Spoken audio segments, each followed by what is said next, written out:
Sir আসসালামু আলাইকুম sir. মাননীয় প্রধানমন্ত্রী কথা বলবেন। দাও।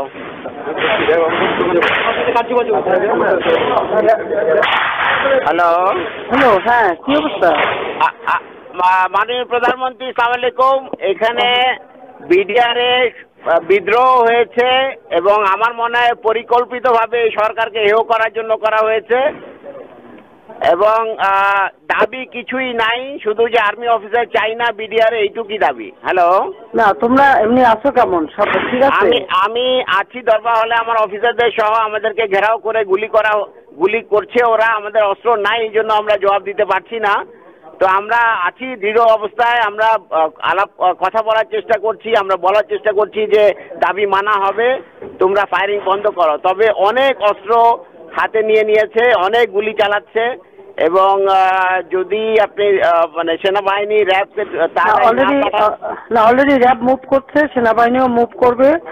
আমরা এই মেসেজ ওখানে পৌঁছে যাওয়ার কথা যে র্যাব এবং সেনাবাহিনী র্যাব চলে যাবে ওই সেরকম ওই দিক থেকে, 2-3 সাইড থেকেই লোক চলে যাবে, 3 গেট থেকেই লোক যাবে, আর্মিও যাবে, র্যাবও যাবে। জি আপা, এটা যাবে। তোমরা একটা কাজ করাতে পারো যে কোন রকম ছবিগুলি যারা করাচ্ছে তাদের ছবিগুলি তোলা।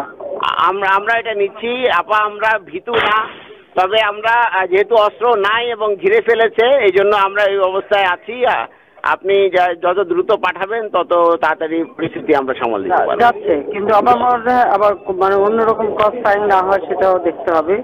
না অবশ্যই এটা হবে না, আমরা এটা নিশ্চিত করব এবং আমরা বলছি যে দাবি সব মানা হবে, তোমরা ফায়ারিং বন্ধ করো। শুধু কারা কারা করতেছে তাদের দিকে একটু ছবিটা নিয়ে রাখা দরকার। জি আপা, ও আসছিল গুলি করতে আমাকে, ও হয়তো সেই মুহূর্তে করতে পারে নাই, আমার একদম গায়ের মধ্যে টাকা দিয়েছিল এসএমজি।